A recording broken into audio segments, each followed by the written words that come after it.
Ciao ragazzi, again, second time today. My name is Anthony. Welcome to Inter Worldwide, and a huge welcome to my special guest, co-host of Serie A Sitdown. We have seen him, I think, once before on this channel, my friend Richard Kharman. Thanks for joining me, bro. Hey man, thanks for having me on. It's been a while, but yeah, it's I'm happy to be on here, and you guys, congrats, deserved champions this year. So no doubt about that. Awesome performance by you guys this year.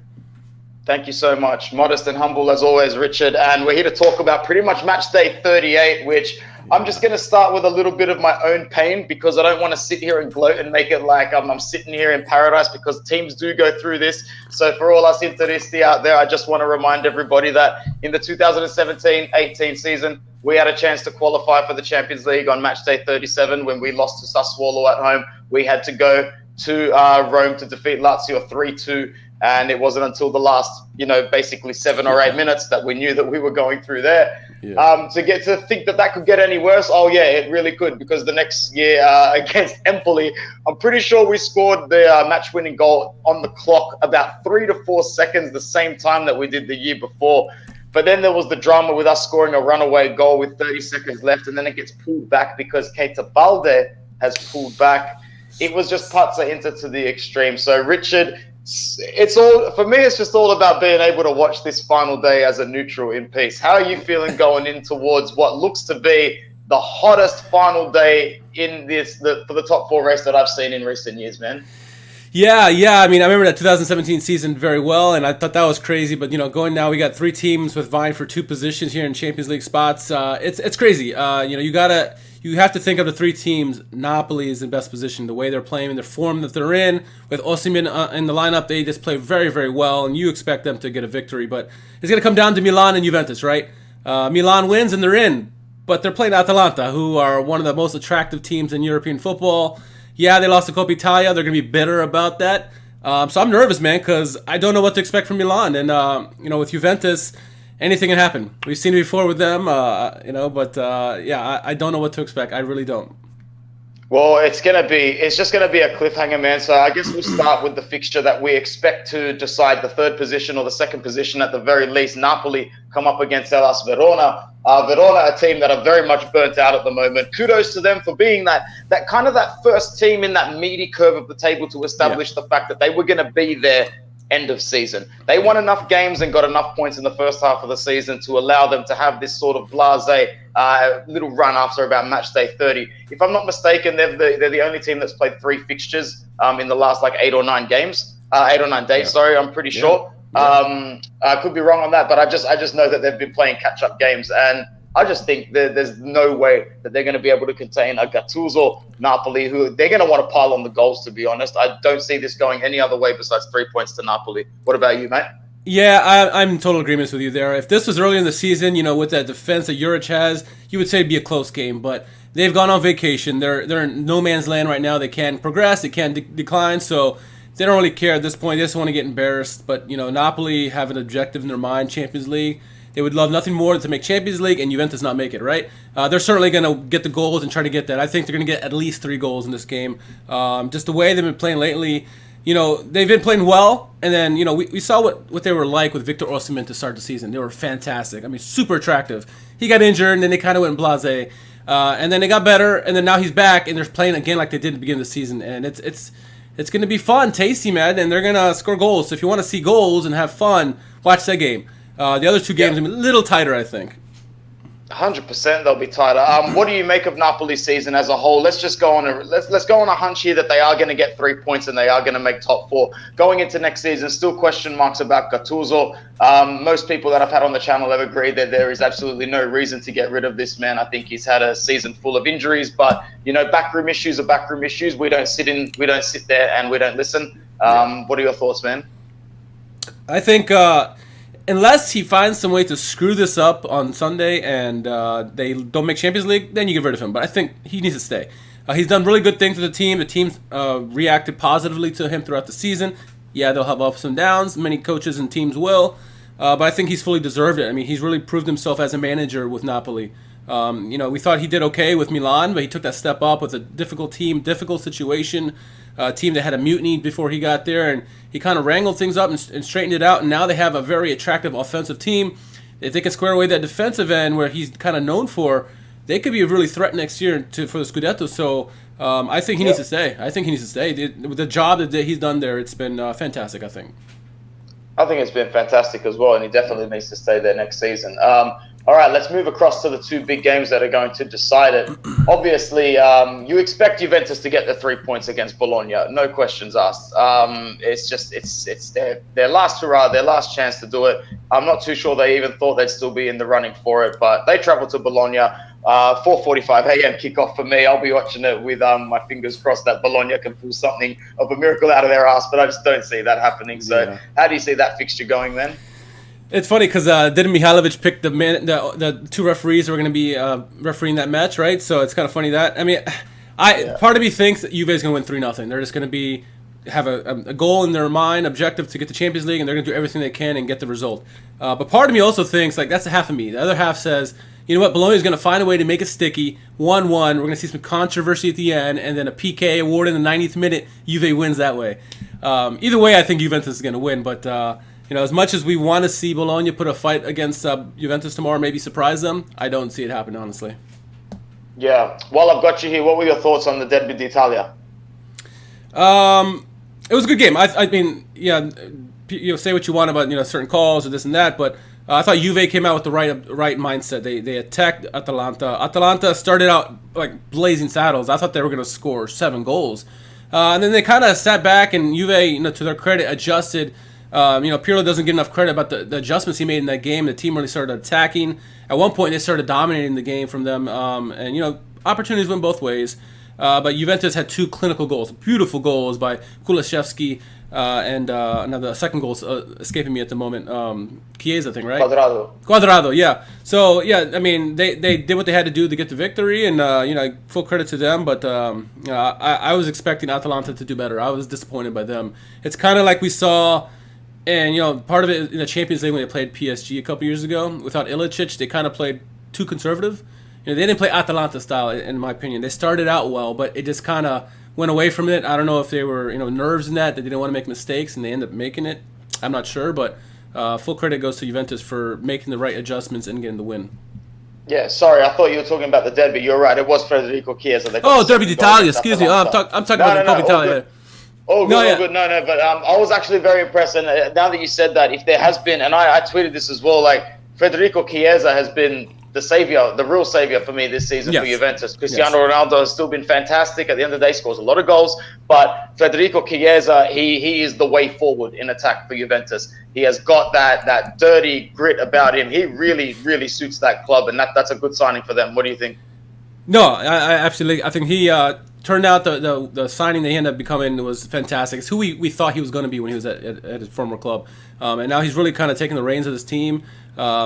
His celebration aside for the Coppa Italia, I think he's been a really good fit for them, and hopefully he can keep that form going with the Azzurri, right? That's what the hope is. If Mancini can find a way to fit him in, but it's a good team overall, a good signing overall, and I'm excited about him. And now that you said the Derby d'Italia, I'm realizing that game was interesting game for sure. I know you guys got the short end of that one.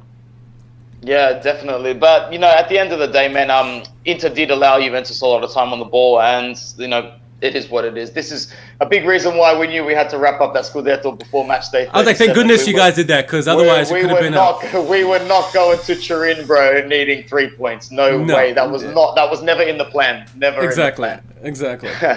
Let's talk a fair bit about Milan, because I've got you here, and I know you're pessimistic going into this match day, as any Milan fan would be. I mean, if you couldn't do the business against Cagliari, going up against Atalanta, that juggernaut under Gasperini is a different ask. However, something tells me that there might be a little bit of fighting spirit in this side that can still get over the line. To be honest, I cannot wait for this game. I reckon it is going to be a really, really good game of football to watch. Yeah. And you're going to see a lot of passion from both ends, man. So how are you feeling on your end? I think so, too. It's going to be an interesting game. Certainly we saw in the last result with Milan that they are capable for a fight here at the end of the season. We've seen it, too, with Pioli in the past, where he's done one over on Gasperini when he was with Inter, right? So there's a chance. And if Milan play anything like they did the first, during their 25, 26 game run, they should be able to play well enough to beat Atalanta. It's going to be entertaining. It's going to be chances on either side. Atalanta are going to get their opportunities. They do against anybody, even when they're playing bad. So the question is, for the neutral, this is a must-see TV. For everybody, I think it's must-see TV because, honestly, if Milan can find a way to get a win, it's done. That's no question about the Champions League. The question is, can they do it? And then if they get the draw, what happens in the other game? Man, who's gonna do it for you guys? Who's gonna step up to the plate? I mean, my money's on Kessier and Teo because with no Ibrahimovic, I reckon Ibrahimovic is going to be pretty vocal on the sidelines in this one, that's for sure. But yeah. I'm really looking at Kessier to lift this side in this one. But, coming from a Milan fan, I want to hear your perspective. Yeah, Donnarumma's going to have to stand on his head. He's going to have to. He's worth every bit of money that he wants, for sure. A guy who last game, despite the team playing well, didn't do so well is Teo Hernandez. He's been very off lately. He's hot and cold, yeah. Yeah, and even when they play well lately, he doesn't play well. He doesn't maraud down the left-hand side like he has been. I don't know, because he's been shaken a couple times by Hakimi and a couple other guys who've beaten him defensively. So he needs to be attacking, and Kessie needs to be a boss in the midfield with Benacer. Hakan Çalhanoğlu, there's no ways ifs and ands about it. He needs to perform. He's asking for a lot of money. If you want to earn that $7.5 million or whatever it is, this is the game to do it. He needs someone to take the reins, and I don't know if he can do it. That's a lot of money for Hakan, man. It's a lot of money. I don't think in this COVID climate he's in a position to be asking for this sort of money. Yeah. Oh, we better be careful what we say about him because he might block us on Twitter. He's been doing that to everybody apparently. He might be watching, so. Yeah, fair enough. Signing Ibra to another contract next season. What is it? Another $7.5 million. You'll be paying him next season. Obviously, good to keep him around. However, I fear that if you don't make the Champions League, that whole Ibra spirit sort of dies a little bit because you cannot play him that much. You saw what happened this season, Richard. And I feel bad saying this, but he'll get injured again and again. Of course. So now it becomes a question of, if you don't sneak into the top four, I would be thinking otherwise about that decision, but I want to hear it from you. Yeah, I'm in total agreement. I'm the freaking same age as Ibra, and I sneeze and I get an injury. So I know he's going to get injured again. And, if you make Champions League, it's going to be a great signing because you need that extra push to maybe try to fight for Scudetto next year. Who knows? But, if they don't make Champions League, it's going to look like a silly decision, at the end of the season. So hopefully, someone can step up and, help get the victory on Sunday. But, it's a questionable decision too. And there's also, we heard rumors. We don't know what's going on in the back room, but you hear Ibra's conflicted with some of the younger guys. And if that's the case, what do you do with those younger guys if he sticks around? But that's all rumor talk. You don't have to believe it all the time because half of it's probably true. But yeah, the telling sign will be if they make Champions League, it's a good signing. If no, it's a waste of money. 100%. Well said, man. How would you line up going into this fixture? Yeah, man. We have been putting Rebic up top, and I like him more on the left hand side. He gets more freedom when he's on the left hand side. I kind of want to see Leao and Rebic out there, and they kind of switch the roles every now and then to throw the defense off because I think that would really work really well. I think on the right wing side you need to have Salamaker. Salamaker just has the work rate. He may not have the final touch that you want, but his work rate makes up for that. You definitely want to have. I'd probably go Diaz over Çalhanoğlu in the middle, just because. But I've been a little bit of a hater on Çalhanoğlu lately, just because he's been asked for too much money. But either of them in the center would be fine. Benacer, Kessie in the middle, and then with the back four you want to have Teo with Tomori, Kjaer, and Calabria, and obviously Donnarumma. I think that's the lineup you need to have. And then at some point during the match, you need to see Tonali. You need to see depending on the situation, maybe Miete. Castillejo's going to have to make an insertion at some point too. So there's a few pieces. Mandzukic obviously as well. But I think if we can start with Leao and Rebic and kind of rotate freely between the two of them, I think that's the way to go. So some of these players are obviously still on loan, and I guess making the Champions League will definitely dictate how many players Milan can redeem as well. So Tomori, I'm not 100% sure Chelsea's ready to let him go after the season he's had with you guys. How much money would you guys have to put down? Would it be around about that 25 million mark? I would think they're going to be at 35. I think it's going to be 35, honestly. Chelsea probably, seeing what he's done for them, they're going to try to be a little greedy and say, hey, you can give us a little bit more. And so I think 35 is probably what you're going to see. Again, if they make Champions League, Milan could probably splash that money. But if they don't, you're going to see him go back to Chelsea, and hopefully he does well wherever he goes. I think he's a fantastic player. He complements both Romagnoli and Kjaer very well, and he obviously likes it in Milan. So I say pay him whatever he wants or whatever Chelsea wants to keep him, because I think he's worth every bit of it. What's your honest opinion on the season that Tonali has had? And in a situation where Milan doesn't make the Champions League, could you see a shock situation where he gets sent back to Brescia? I know a lot of Milan on Twitter will probably say yes, he should be sent back, right? I'm not one of those people. I think, especially with new guys, when they go to new situations, especially like him, he was a big fish in a little pond, and now he's a little fish in a big pond. You need time to acclimate to surroundings. You look at Salamakers, his first year, he wasn't that great for Milan. And then this year, he's stepped up big time. He's adapted to the tactical nature of Serie A, and he's figured it out. And I think Tonali needs another year. The year wasn't as great as he's wanted. He's not gotten the pitch time he's wanted. But again, you have Benacer and Kessié playing, out of this world. You're not going to supplant them. He would have to play out of this world every time he steps on the pitch, and he wasn't doing that. So I think, make Champions League or not, he needs to have more time, more chance, and an opportunity to keep playing. And who's to say if Milan don't make Champions League, they're not forced to sell one of Benacer or Kessié? Who knows? Yeah. So I say keep him there for depth-wise. It's a smart move. I say bet on the long run, don't bet on the short game. Yeah, fair enough. I love the season that Kessié has had, man. I think he's been an absolute monster. If he was to leave, how much do you think you guys would be able to fish for him? Because I think he just might be your most valuable asset at the moment. I think he is, and it's hard to put a price on him because he doesn't give you the goals, right? He doesn't give you all those assists, but what he brings is that X factor. He brings that muscle in the midfield, the work rate, the leadership. I couldn't see him going more than like 50 mil, really. But for that price, I wouldn't sell him unless someone's coming, 80 plus. Then maybe I entertain it. But I think he's too valuable for the team to stay. He has to stay. He can't leave. I'd rather sell Benacer for 50 than Kessié, honestly, between the two, just because what Kessié brings, he brings that muscle too that sometimes some teams like your team has, Lukaku and some of these other big guys around the league. You need someone who can muscle up with him, because we saw what Theo Hernandez did with Lukaku and it just bounced right off of him, right? So you need somebody to match up with some of these big guys in the league, and Kessié is just he's a tank. That's his nickname. He's a tank. Yeah, he is, absolutely. Before we move on to a couple of other topics, Richard, give us your prediction. But like a real specific prediction. I want you to tell me how the last match day is going to go. Not just results-wise. Like, what's going to happen?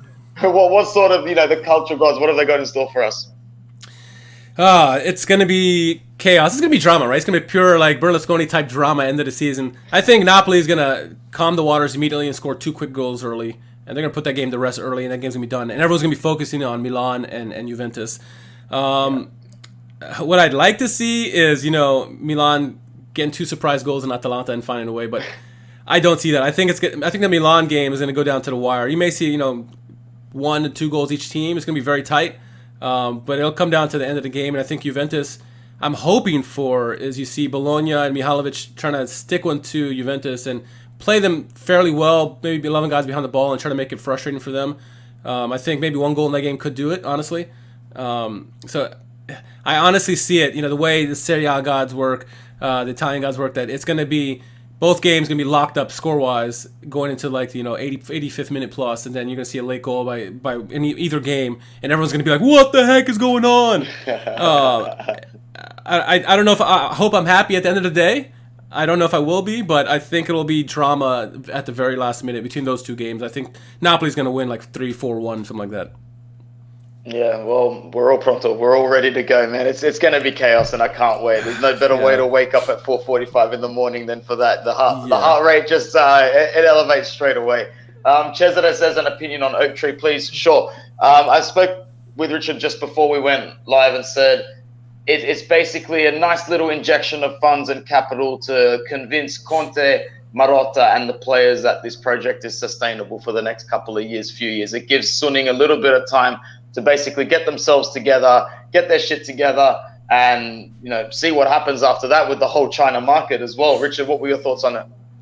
I thought it was a great bit of business by you guys. Because there's questions in the air about how the funding is going to be next year. Won't you have to sell some players? And then you guys bringing on Oak Tree like you did. I think it solidifies you guys and it makes Sunni a real player here going forward. And it only gives you opportunity to even do better next year. And then if you continue guys on your success, find a way to be successful in Champions League as well. I see good things for you guys. I made the prediction, maybe not so bold, but when Conte was first signed, I was like, you guys are going to win in the second year with him, and it's happened. Now the question is, how do you guys develop that? And it's all what the management can do now to help, bring what Conte wants, obviously, but also stabilize, pay the guys, and then expand upon what the talent you have. Your guys are good. You got depth. You need to do better every year. All the best teams have to just keep reinventing themselves and get better and better, and more ammo. So I see good things unless you guys find some way to screw it up. I know. Well, that's what I was saying earlier today. I was saying, everything's in line to succeed again next season. The manager, the director, all the squad players, the starting 11, we're going to be the toughest team to beat next season, barring a really shit off-season where everyone just loses their mojo and motivation and the club has no direction. So please, for the love of God, don't screw it up at the top of the board. While I've got Richard here, it's match day 38. It's not like anything's going to happen on the last match day to change, your thoughts overall on the whole season. So while I've got you here, man, who's been your most impressive players this season and the worst? I'll get a little bit more specific if you don't mind. Goalkeeper-wise, who's impressed you the most this season, goalkeeper-wise? Oh, man.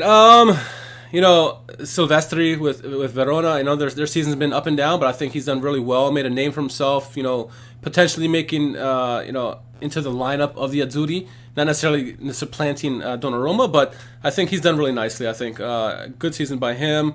Obviously, everyone wants to talk about Golini because, Atalanta's done so well.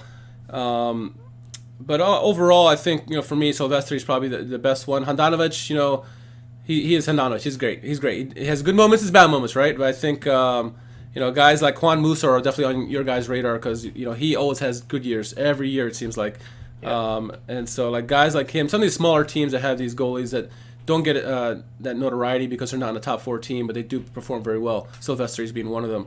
Dragowski's another one. He's a fantastic goalkeeper as well. So. But for me, my money, Silvestri was my favorite. I thought in terms of what he did this year with what he had to work with. Nice one, man. I liked Cranio as well. I thought he had a good season as well. And I think he could be on the move as well. But Silvestri is a great shout, and Musso as well. Very good shout as well. And Dragowski as well. Every time I see him play as well, he comes out very aggressively, very comfortable. He's like a magnet to the ball. So good season for him as well. Defender-wise, I mean, everybody knows what I would say. We've said it all season. I think we've got the best. I think we've got the best back 3 in the world. That's for sure. I'm not too sure if I'd say we've got the best defensive setup in Europe, but hard not to love our defense, bro. Yeah, no, your team. When people start seeing the lineup, and even back when you had guys go ahead Godin, we thought that this could be something really special, right? Didn't work out with Godin, but this year I think you guys have done a fantastic job. I think that's a no-brainer decision right there. But looking around the league, also some of the guys. Milinkovic at Fiorentina has done well. I think not many people know about him too much, and he's quietly become a very good defender. Obviously, for me, being Milan, I think the job Chiar and then Tomori emerging out of the shadows from Romagnoli, he's done very well. Where else? There's another defender in my mind. Oh, De Ligt. De Ligt is one who I was about to say, yeah. He's had a quiet season, but I think he's quietly calming all the haters because when he first got paid 80 million to come to Juventus, everyone's like, who the hell is this guy, 18-year-old or whatever, and he's done nothing but being consistent. And when the big challenges come, he steps up to them. He's very calm. He's their future captain if he stays there, or he doesn't go somewhere bigger. And so I think he's going to become one of the best defenders in our league in a short time around the corner here. But obviously for me, one of my favorite defenders of the year is going to be Bastoni. It's not just because I'm on your show. I think what he's done for you guys, what he could be doing for the Azzurri, his versatility, not only at center back, but also that wing back kind of role. He's just been a fantastic player, man. I really like him. Yeah, he's got a very bright future. Yeah, and if he can stay injury-free, man, he's got a very, very bright future, both on club and international level. If Pioli doesn't get top 4, would you sack him or keep him? That's a good question, King Dario, for our guest, Richard. Short answer, would I keep him? No. Honestly, for me, if he makes Champions League, yes, I'm gonna keep you. You get to deserve it because you had the great run at the beginning, end of last year and beginning of this year. But if you find some way to screw it up and not make Champions League after being at top of the league at the winter time, you got to go. I'm sorry. I mean, I like him and all, but that's unexcusable. Being at top of the league and not making Champions League, he's got to go. I mean, that's plain and simple. So hopefully he remains next year. Hopefully the team makes Champions League. But if he doesn't, I'm going to be one of the first ones yelling, "Get out!" He's known as a coach that can take a project and steer it in the right direction and slightly rebuild it. But not quite get there. When the guy gets knocked down, you don't really back him to get back up again and continue the fight. So I just think that not making Champions League will be one hit too much for Pioli at his time at Milan. That was the thing, right? Before they went on the big run to end of last year, they had the same questions were asked, and the whole rumors about Rania coming in and this and that, and all of a sudden he kind of rebounded from that, and they played so well, and they went on fire. And you're like, okay, maybe this is the team he's meant to be with. But then now, we saw the second half of the season, and it's again similar as we saw before, and. Yeah, I mean, if they can't find a way to get that Champions League spot, man, I think he needs to move on and find a mid-table team somewhere. And to finish off that topic, do you consider it a failure if you don't make top 4, Jonathan says? 100%. 100%. The goal always was to make Champions League. Yes. Yes, even when we were winter champions, I didn't think the Scudetto was the goal. The goal was always Champions League. And you not make it with the run you had, the place that you were, that's absolutely failure in my opinion. Yeah, absolutely. I would agree. Midfielders, let's go back to them. Team of the year midfielders. Who would you pick in your lineup? For us, it's obviously Barella comes out strong. We always appreciate the engine that is Marcelo Brozovic, but even this season in a Scudetto winning season, he's had a few games where we've got, I just subbed this guy out. His head's not in it today, so for that he can't get the nod. So for me, it's Barella. As I said, Kessier, what an absolute mammoth season he's had for you guys as well. More often than not, despite their poor season, in my opinion, Milinkovic-Savic has proven that he's still a quality and a tier above the rest of the league for me. But interested to hear, Richard, your thoughts on the standout midfielders in Serie A this season. Barella, no doubt. I mean, he's been a fantastic player, both for club and country. There's no arguments there by me. Kessier as well. He's been a tank in the midfield and really been the lifeline for Milan, both in Europe and in the country. I do like Zielinski. Zielinski has been playing really well. I think his game is really evolving into become like almost a trequartista type role. I always see the sky's the limit for that guy. I think. SMS, Sergei Milinkovic-Savic, and Luis Alberto, I thought were both good. I mean, any given year, those guys are just freaking amazing, both what they can do with the ball, and Milinkovic-Savic with his leaping ability as well. Those are two standout guys right there for me for Lazio. But, for me, my money, I probably slightly lean towards Barella, Kessier, and Zielinski to be my three midfielders if I had to choose three. Yeah, that's a very, very dynamic midfield, that one there. And in terms of attackers, we'll just do it one category. Wingers, forwards, drifters, strikers, whatever you want to call them these days, man. Who have been the attackers for you? Actually, I'll go first. Federico Chiesa, for me, fantastic for Juventus. I've got to take my hat off. Every time he had the ball, he was a threat. I'll also throw Ronaldo in there. No point in talking about whether he should be sold or not just yet. He is what he is. He'll get you the goals. Yeah. So for me, them two for Juventus. But for us, foremost, Romelu Lukaku, absolute monster. Once again, getting better and better. He was really, really worn out and exhausted by the end of the season. You could tell. So I'm hoping Inter's ready to bring, and I'll even take an experienced player like a Giroud and a Dzeko just to relieve some of the tension off Romelu Lukaku next season. Yeah. These two players who have played Champions League football before. I think if we're looking to stay consistent next season, there's no better time than to save on a transfer fee and just, get that injection of that experience in there. And of course, Lautaro Martinez, another great season as well. Happy to see that he's not going anywhere. I want to give a shout out to Osimhen for having a difficult first half of the season, but really being able to resurrect the second half of his season at Napoli. Yeah. And I think, as you said, the sky's the limit for Zielinski. I think the sky's the limit for that kid as well, man. And I look forward to seeing what he can do. Who can forget Simi? It's easy to not recognize the team that finishes 19th on the ladder, but you got to recognize unreal, that there. Unreal, amazing stats. And when I throw over to Richard, maybe you can throw in where you think he'll end up next season, because I don't think he's too keen on playing Serie B football, that's for sure. And I've got to give a shout out, even though I love your shirt, man. It's real clever, but Ciro Immobile, he's putting the numbers up there. He's got the Caicedo over Immobile t-shirt. Ciro Immobile just for stat padding his way up to another another top of the goal scorers list chart. What about you this season, man? Oh, and how can I forget? Despite being so injury prone, man, Zlatan is Zlatan. He'll do Zlatan-esque things. Yeah, no, he for sure. All great shouts. I think certainly Chiesa has been one of the most impressive in terms of what he's done, what he was to what he is now. He's really became the leader of Juventus, no doubt about it. So he's got to be in my top forwards. Ronaldo, he's got the goals. I mean, you can't. It's hard to argue, right? You like him or hate him, he got the goals, and so he's gonna win the Coppa So he's got to be in there. You know what? Just because I don't want Juventus to win, I don't want to give him momentum. I'm taking Ronaldo out, putting Lukaku in there, and then for my right side, I'm going to put super sub Luis Muriel, 20-goal scorer from the bench mostly. I mean, that's unreal. The goal ratio with this guy's like 1 goal every 52 minutes or something crazy. Unreal. This guy. I mean, all those guys you mentioned are fantastic, but Muriel, what he's done in the small amount of window he's had has been fantastic. So it's going to be Chiesa, Lukaku, and Muriel for me. That's fantastic, man. There were rumors going around that Inter were looking to have Muriel as that backup for Lukaku, but I just don't see us spending that sort of money. I mean, if I was Atalanta, I'd be saying, you guys want to come for Muriel, it's got to be 25 to 30 bare minimum, pretty much. I don't see why you'd let him go. And I like the Dzeko shout. I like the Dzeko shout, though. I like that. I really see Dzeko coming into this Inter team, taking a small wage cut, not a big one, just a small one. I think he's on about that 6 mil mark for Roma. I don't know. Is it? Something about that. I reckon if he can agree a pull down to about that 4.5, I think we get him on a 1 or 2 year contract. And to me, he's actually the ideal player to give Lukaku bench and some minutes, man.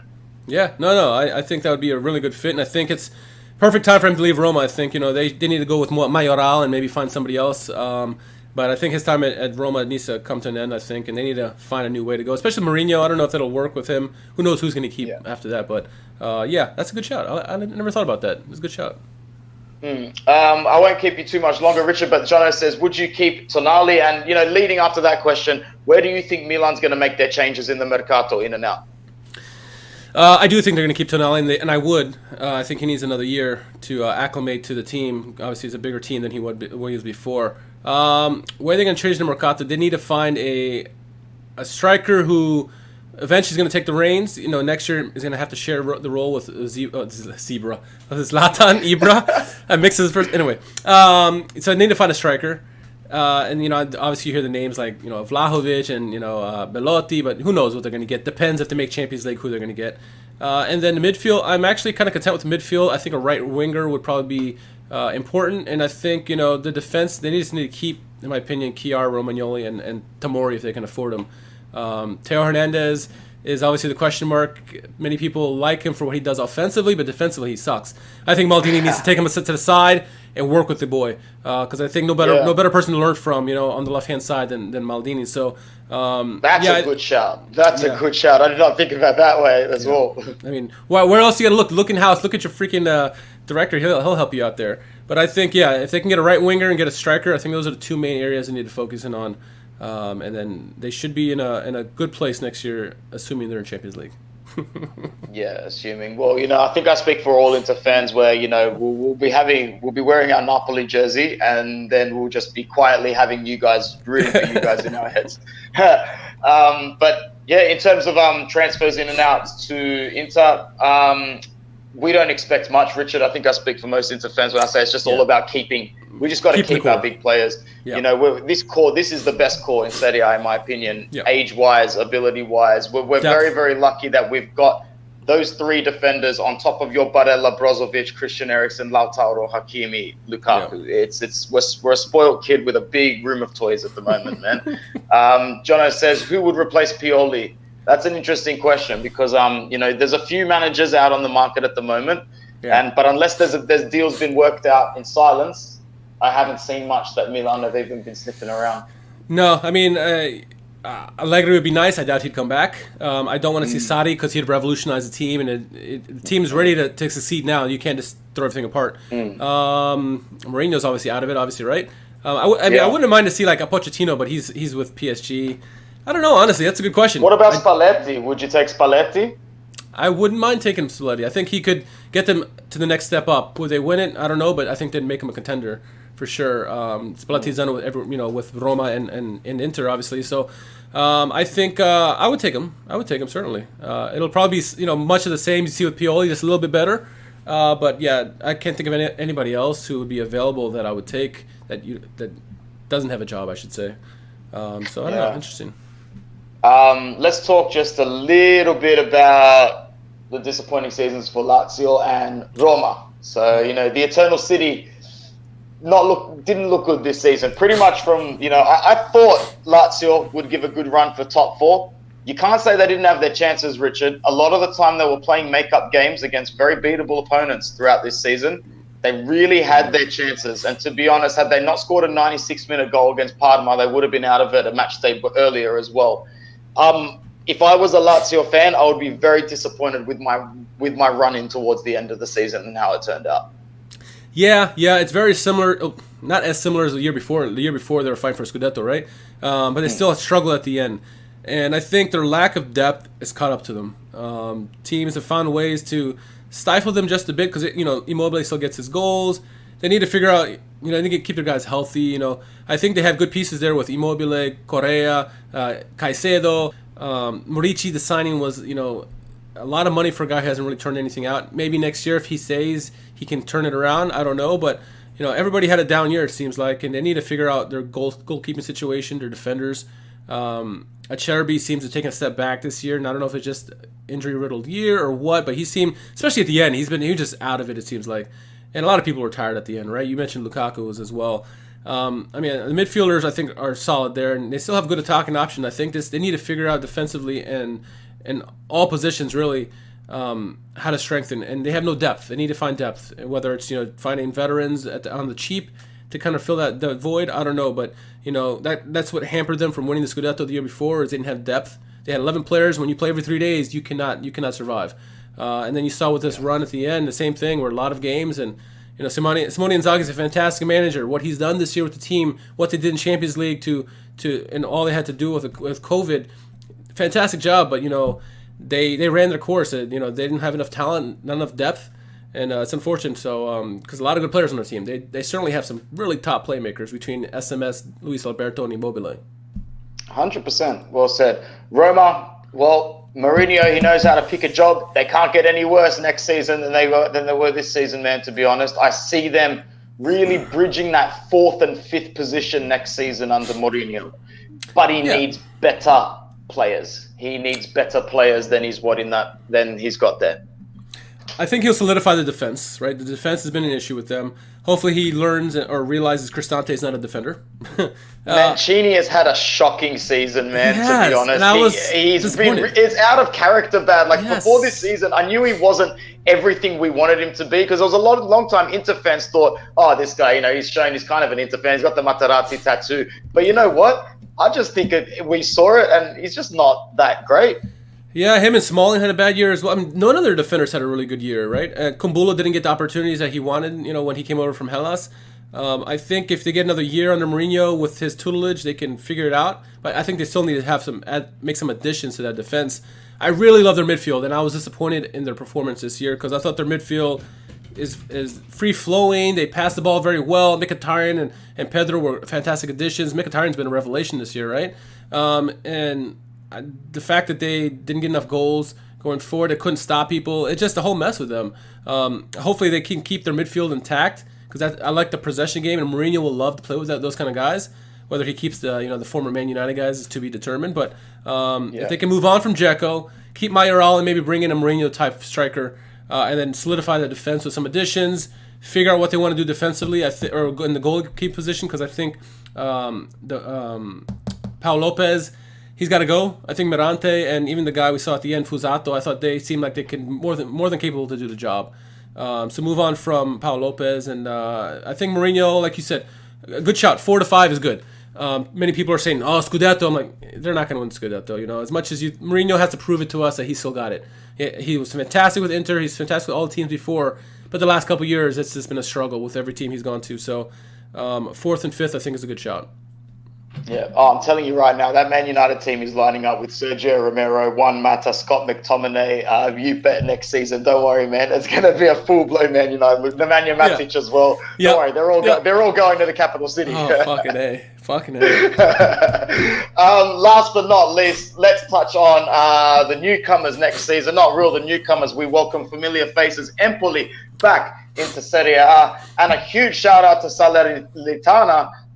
They're coming back in. That game against Napoli is going to be heavy duty, bro. What are your thoughts on those two teams coming up? And the final playoff is between Venezia and Cittadella. So a couple of fresh faces coming into Serie A next season. I would love to see Venezia coming up. I honestly would. But it doesn't matter. It doesn't matter with either of those teams. Those two teams are nice stories anyway.